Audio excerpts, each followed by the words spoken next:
Assalamu alaikum. Here is your content writing teacher Samir Farid, and this is going to be our first lecture on content writing. तो हमारा ये पहला lecture होने वाला है content writing के ऊपर, और इसमें हम बेसिक चीज़ें जो कि एक किसी भी कंटेंट राइटिंग के लर्नर को पता होनी चाहिए उसको देखेंगे। इसमें कंटेंट राइटिंग होती क्या है और कंटेंट राइटिंग को कैसे इम्प्लीमेंट किया जा सकता है, इसकी आउटपुट क्या है, कौन सी स्किल्स इससे सीखी जा सकती हैं। नेक्स्ट, कि क्या कंटेंट राइटिंग की एक अच्छी जॉब है, ये भी हम इस वीडियो में आपको समझाएंगे। और उसके बाद skills need for learning content writing, कौन सी स्किल जो है वो ज़रूरी है आपके लिए कंटेंट राइटिंग सीखने के लिए। तो उन्हें हम देखेंगे वन बाय वन कि सबसे पहले आपके अंदर क्या स्किल्स आपको डेवलप करनी पड़ेगी, फिर आपको जो है वो कंटेंट राइटिंग के कोर्स की तरफ आना चाहिए, फिर आप रेडी हैं ये सीखने के लिए। और एंड पे हम प्लेटफॉर्म्स देखेंगे जिसके ऊपर हम जो है अपने क्लाइंट्स ढूंढ सकते हैं, अर्निंग कर सकते हैं, और जो है अपनी कंटेंट राइटिंग की सर्विसेज लोगों को दे सकते हैं। तो नंबर वन स्टार्ट करते हैं कंटेंट राइटिंग से कि कंटेंट राइटिंग होता क्या है। तो बेसिकली ये राइटिंग प्रोसेस है। कोई भी कंटेंट होता है, कोई भी आइडिया, कोई भी थॉट जो कि आपके माइंड में है, आप अपने इर्द गिर्द एक्सपीरियंस कर रहे हैं, तो उसको डिजिटल फॉर्मेट में लिखना जो है वो कंटेंट राइटिंग है। जैसे कि आम राइटिंग में आप अपना एक्सपीरियंस, अपने आइडियाज़ को रिटन फॉर्म में लिखते हैं, मैनुअल बेस में लिखते हैं, इसी तरह जो है वो कंप्यूटर पे लिख देना इन आइडियाज़ को, एक्सपीरियंस को रिकॉर्ड करना डिजिटल फॉर्म में, डिजिटल फॉर्मेट में कंटेंट राइटिंग कहलाता है। तो ये बहुत ही इंजॉयफुल स्किल है। अगर आप इसमें इंटरेस्टेड हैं तो आप इससे ना सिर्फ बहुत अच्छा अर्न कर सकते हैं, बल्कि इससे आप अपना अपना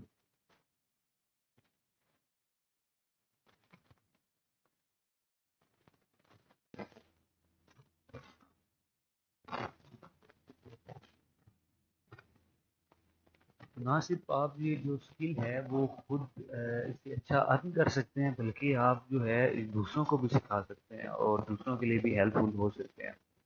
तो कंटेंट राइटिंग के अंदर हमारे पास सबसे पहले ब्लॉग पोस्ट आते हैं।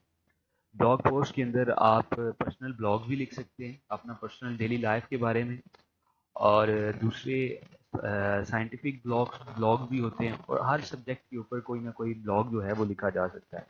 वीडियो स्क्रिप्ट जो हैं यूट्यूबर्स के लिए कोई भी प्लेटफॉर्म है जहां अगर किसी को रिक्वायर्ड है कि वो कुछ बोले वीडियो के अंदर, तो उससे पहले उसका जो है वो वीडियो स्क्रिप्ट लिखवाया जाता है। आप वो भी लिख सकते हैं। ई बुक्स जो कि आजकल बहुत ज़्यादा ही इन है, सबसे ज़्यादा ई बुक का जो है वो कंटेंट राइटिंग के अंदर आप कह सकते हैं कि काम बहुत ज़्यादा है। जैसे कि अभी जो मैनुअली जो है फिजिकली लोग बुक्स ज़्यादा नहीं पढ़ते, लेकिन उनको अगर ई बुक्स की फॉर्म में मिल जाए बुक इलेक्ट्रिक डिवाइस के अंदर किसी भी, चाहे वो मोबाइल हो, लैपटॉप हो, तो वो इजीली पढ़ लेते हैं और ज़्यादा इंटरेस्ट लेके पढ़ते हैं क्योंकि उनके लिए ये कंपैटिबल है। तो नेक्स्ट है हमारे पास प्रेस रिलीजेज। प्रेस रिलीजेज के लिए भी आप कंटेंट डिस्क्रिप्शन लिख के दे सकते हैं। बाकी प्रोडक्ट कैटेगरी डिस्क्रिप्शन, ये अली बाबा, अली एक्सप्रेस और जो इस तरह के प्लेटफॉर्म्स हैं जहाँ ई कॉमर्स का काम है, उसके बारे में डिस्क्रिप्शन वगैरह लिख सकते हैं। और देन है लैंडिंग पेज और social media copy, landing pages different websites की, सोशल मीडिया, आप सोशल मीडिया के ऊपर मुख्तलिफ अकाउंट्स होते हैं, कुछ जो होते हैं वो बिज़नेस के हवाले से, कुछ लोगों के पर्सनल ब्लॉग होते हैं, और उन तमाम जो के जो पेजेस हैं उसके ऊपर अच्छा कंटेंट चाहिए होता है ताकि जो लोग हैं वो ज़्यादा से ज़्यादा अट्रैक्ट हों उस पेज की तरफ और उसे लाइक करें।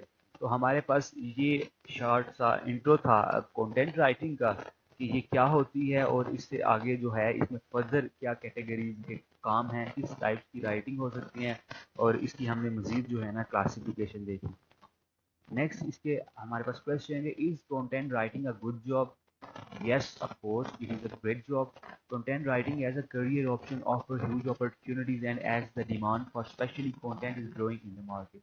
तो ऑलरेडी मैं आपको बता चुका हूँ कि जो कंटेंट राइटिंग है अभी बहुत ज़्यादा डिमांड में है, और ये हमेशा काम ऐसा है जो कि हमेशा डिमांड में रहेगा। कंटेंट राइटिंग जैसे ह्यूमन सोसाइटी है, लैंग्वेज, जब तक लैंग्वेज जो है वो रहेगी तब तक कंटेंट राइटिंग का भी काम रहेगा। मतलब ये आप कह लें कि अनमोर्टल है, ये काम हमेशा जो है वो मार्केट मार्केट के अंदर रहेगा, क्योंकि लोगों को हमेशा किसी को अपनी चीज़ सेल करने के लिए, किसी को अपने प्रोडक्ट की एडवर्टाइजमेंट करने के लिए, या वेबसाइट्स के ऊपर या कुछ भी हो जाए, कंटेंट की हमेशा ज़रूरत रहती है। इसलिए ये जॉब ऐसी है कि एवर लास्टिंग लास्टिंग है। अगर आप इसमें ग्रिप हासिल कर लेते हैं तो फिर आप जो है आपको ये मसला नहीं दरपेश आएगा कि कल को खुदा ना खास्ता जो है ये जॉब ख़त्म हो जाएगी, या इस तरह की इनसिक्योरिटीज़ जैसे कि दूसरी जॉब्स में with the passage of time technology के बढ़ने के साथ होती जा रही हैं कि लोग इनसिक्योर हो रहे हैं अपनी जॉब्स को लेके, क्योंकि टेक्नोलॉजी मशीनरी उनकी जगह लेती जा रही है। लेकिन कंटेंट राइटिंग ऐसा काम है क्योंकि ह्यूमन माइंड माइंड अपना क्रिएटिविटी से करता है, और ये क्रिएटिविटी आल्दो के मार्केट के अंदर आर्टिफिशियल इंटेलिजेंस जो है उसके ज़रिए भी राइटिंग की जाती है, लेकिन वो इंसान ह्यूमन के जो मुकाबला नहीं कर सकती। तो इसलिए ये जो है एवर लास्टिंग जो है स्किल है कंटेंट राइटिंग की। नेक्स्ट हमारे पास क्वेश्चन जो कि बहुत ही इंपॉर्टेंट है तमाम लर्नर्स के लिए जो स्टार्ट करेंगे ये कोर्स हमारे पास, उनके लिए मैं बताता चलूँ कि आपके लिए बेहतर है कि जो ये जहाँ जितनी स्किल्स मेंशन्ड हैं उसके अंदर ग्रिप हो आपकी, ताकि आप जो है ज़्यादा से ज़्यादा इस कोर्स से गेन कर सकें। तो skills need for learning content writing, तो इसके लिए नंबर वन आपकी इंग्लिश अच्छी होनी चाहिए। You have to be a good writer in English language. तो आपको अच्छा इंग्लिश अच्छी ग्रिप होनी चाहिए इंग्लिश लैंग्वेज के ऊपर, और ग्रामेटिकली आप बिल्कुल करेक्ट हों, कोई मिस्टेक न करते हों, such as major minor mistakes तो बिल्कुल नहीं होनी चाहिए कंटेंट राइटिंग के अंदर, बहुत ही बुरा कंसीडर किया जाता है। तो नेक्स्ट हमारे पास स्किल है idea creation ability. Good English की जैसे मैंने पहला पॉइंट डिस्कस किया, तो हम जो है मैं इस कोर्स के स्टार्ट के ऊपर अगले कुछ लेक्चर्स जो हैं वो कुछ लेक्चर ग्रामर पर होंगे, ताकि जो है वो लर्नर्स की बेस बन जाए और फिर आगे उनको ज़्यादा मुश्किल ना दरपेश आए, और हमारा जो एक कोर्स का फ्लो है वो बना रहे। तो सेकंड हमारे पास है idea creation ability. Idea creation जो है वो भी हर बंदे का काम नहीं है।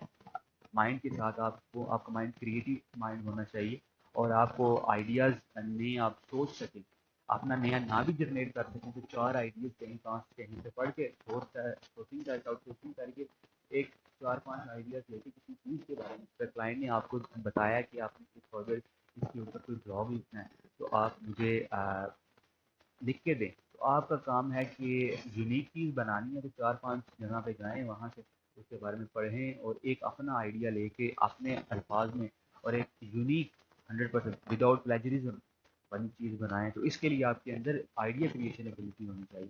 थर्ड है कम्युनिकेशन स्किल। कम्युनिकेशन स्किल हर फील्ड के अंदर जो है वो सबसे इम्पोर्टेंट मानी जाती है। बेशक अगर आप कह लें कि आपके पास प्रोडक्ट बहुत अच्छा है, चीज़ जो आप बेचने लगे हैं वो बड़ी बेहतरीन है, लेकिन आपके अंदर कम्युनिकेशन स्किल्स नहीं है, आपको बेचना नहीं आता, तो आप ग्राहक को, आप क्लाइंट को कैसे अपनी तरफ अट्रैक्ट कर पाएंगे? आपको क्लाइंट को कहेंगे कि मेरी चीज़ प्रोडक्ट बड़ा अच्छा है, ये ऐसे है, ये वैसे है, लेकिन वो यकीन बिल्कुल नहीं करेगा। आपको कम्युनिकेशन स्किल आनी चाहिए क्लाइंट के साथ, the way how to speak with the client. तो वो आपको आना चाहिए कि कैसे आप क्लाइंट के साथ उसे कन्वर्सेशन स्टार्ट करेंगे, ठीक है, उसको अंडरस्टैंड करेंगे। और मोस्टली जो कंटेंट राइटिंग का काम है वो फॉरेन कंट्री से हमें मिलता है, इसलिए फॉरेन कंट्रीज के अंदर इंग्लिश लैंग्वेज चलती है, तो आपको सेंस होनी चाहिए कि कैसे हम जो है एक क्लाइंट के साथ बात करनी है इन अ पोलाइट वे, और कि हमारा जो है वो अट्रैक्ट हो और हमें वो क्लाइंट अपना प्रोजेक्ट दे दे। तो कम्युनिकेशन स्किल्स पर भी कोर्स के अंदर बात करेंगे, उसके ऊपर भी فارمل اور انفارمل کمیونیکیشن، اور اس کے بعد جو جو امپورٹنٹ اسکلز ہیں ہمارے آپ کلائنٹ کو اپروچ کرنے کے لیے کنٹینٹ رائٹنگ کے اندر، وہ ساری ہم ڈسکس کریں گے. اور last but not the least, passionate to learn. آپ کو پیشنیٹ ہونا پڑے گا. کوئی بھی چیز نئی سیکھنے کے لیے انسان کے اندر پیشن ہونا چاہیے، ایک انرجی ہونی چاہیے، اور وہ انرجی نہ ہو تو کوئی بھی نئی چیز نہیں سیکھی جا سکتی. تو باقی تمام اسکلز کی طرح، جیسے کہ اچھی انگلش، آئیڈیا کریشن اور کمیونیکیشن اسکل کے ساتھ آپ کے اندر آپ پیشنیٹ بھی ہونے چاہیے. اس کو سیکھنے کے لیے آپ کے اندر انرجی، پازیٹیو انرجی بھی ہونی چاہیے، تاکہ جو ہے آپ اس کو جلد از جلد سیکھ سکیں، دین امپلیمنٹ کر سکیں اور بہترین ارننگ کر سکیں. اب ہم موو کرتے ہیں اپنے لاسٹ ٹاپک کی طرف، جو کہ یہ ٹاپک ہمارا آخری ٹاپک ہوگا اس لیکچر کا، کہ انشاءاللہ نیکسٹ لیکچر میں ہم مزید ڈیٹیل سے دیکھیں گے کنٹینٹ رائٹنگ کے اندر کیا کیا چیزیں ہیں. تو پلیٹ فارمس جہاں میں نے فری لانسنگ کے لیے کچھ مینشن کی ہیں، جو کہ آپ گھر بیٹھ کے جو ہے کلائنٹ کو اپروچ کر سکتے ہیں. نمبر ون میں نے رکھا ہے فائبر کو. اسٹارٹنگ پہ فری لانسرز کے لیے فائبر بڑا بہترین پلیٹ فارم، جہاں آپ وداؤٹ آپ کوئی انویسٹمنٹ کرنی نہیں چاہتے. دوسرے جو پلیٹ فارم ہے اس کے اوپر آپ کو تھوڑا بہت انویسٹ کرنا پڑتا ہے، چیزیں تھوڑی بہت جو ہے وہ بائی کرنی پڑتی ہے، جیسے سچ ایز اپ ورڈ میں جو ہے وہ بیڈز آپ کو بیڈ کرنے کے لیے چیزیں کرنی پڑتی ہے. لیکن فائبر کے اندر آپ گیگ بناتے ہیں وداؤٹ اینی انویسٹمنٹ. تو فائبر سب سے پہلے میں کہوں گا فائبر کے اوپر آپ گیگ بنا کے، تو ہم گیگ کو کیسے بہترین گیگ اٹریکٹیو گیگ کیسے بناتے ہیں وہ بھی ہم سیکھیں گے اس کو. دین دوسرا ہمارے پاس جو ہے وہ ہے اپ ورک پلیس ہے جہاں آپ کر سکتے ہیں. یہ بھی فری لانسنگ. guru.com یہ بھی فری لانسنگ. فیس بک جو ہے جہاں کچھ لوگوں کا پرسیپشن ہے کہ کلائنٹ نہیں ملتے، لیکن کلائنٹ ملتے ہیں. آپ کی کمیونیکیشن اسکلز اچھی ہونی چاہیے، آپ کے نیٹ ورکنگ، آپ کے جو ہے ڈیجیٹل مارکیٹنگ اگر آپ کر رہی ہیں اپنی ایجنسی کی، تو آپ کی کمیونیکیشن اسکلز اچھی ہونی چاہیے اور بہترین کلائنٹ فیس بک پر ملتے ہیں. لیکن بس آپ کو جو ہے وہ کلائنٹ ڈھونڈنا آنا چاہیے. تھوڑا سی محنت لگتی ہے اسٹارٹ کے اوپر جب، تو انسٹاگرام اور فیس بک جو ہے وہ یہ ملتے جلتے ہیں، تو ان دونوں میں آپ کو بڑا آسانی سے ڈھونڈ سکتے ہیں. بس تھوڑی سی اسٹارٹ سے محنت لگتی ہے، لیکن اس سے ایک دفعہ آپ اس کی لاز نہیں سکتی. آپ جو ہے بڑی آسانی کے ساتھ انسٹاگرام کے اوپر جو ہے وہ آسانی سے کلائنٹ. انسٹاگرام پہ میرا پرسنل ایکسپیرینس ہے، آپ اس سے اتفاق نہیں بھی رکھ سکتے، لیکن یہ ہے کہ انسٹاگرام پہ فیس بک کی نسبتاً زیادہ اچھے کلائنٹ ملتے ہیں جو کہ اچھی پیج ہوتے ہیں. تو آپ اکاؤنٹ بنائیں اپنا کنٹینٹ رائٹنگ کا فیس بک کے اوپر، انسٹاگرام کے اوپر، جتنے بھی آپ کے سوشل میڈیا اکاؤنٹس ہیں جو فری آف کاسٹ ہے، اس کے اوپر کمپین چلائیں، بیشک ایڈ چلا لیں. لیکن جو بھی کریں اس کو زیادہ سے زیادہ ایڈورٹائزمنٹ کر سکتے ہیں آپ. تو جتنا آپ زیادہ ایڈورٹائز کریں گے اتنے زیادہ لوگ اپروچ ہوں گے اور اتنے زیادہ جو ہے وہ کلائنٹ آپ تک کے لیے. نیکسٹ ہمارے pass out sourcing. Out sourcing میں آپ برانڈ فیملی جو بھی آپ کے جاننے والے ہیں اپنے کہہ سکتے ہیں کہ آپ پروجیکٹ لا کے دیں کہیں سے نہیں، کہ اگر آپ کو جاننے والا جو ہے ضرورت ہوتی ہے کنٹینٹ کی تو ہم انہیں پرووائڈ کریں گے. تو آپ درمیان میں ہمیں پروجیکٹ لے کے دے رہے ہیں، آپ ذرا کمیشن لے لیجیے گا. تو اس وے میں اس وے میں بھی کلائنٹ جو ہے وہ ڈھونڈے جا سکتے ہیں تھرو فرینڈس اینڈ فیملی. تو آؤٹ سورسنگ اس کے تھرو بھی ہو سکتی ہے. تو ہمارے پاس یہ ہم نے آج کے لیکچر میں ساری تمام امپورٹنٹ چیزیں تھیں وہ ہم نے جانی کنٹینٹ رائٹنگ کے بارے میں. تو فی الحال پہلے آج پہلا لیکچر اسی کے ساتھ مکمل ہوا. مجھے اجازت دیجیے، انشاءاللہ ملتے ہیں نیکسٹ لیکچر میں، اور اسی انرجی کے ساتھ اپنا خیال رکھیے گا. اللہ حافظ.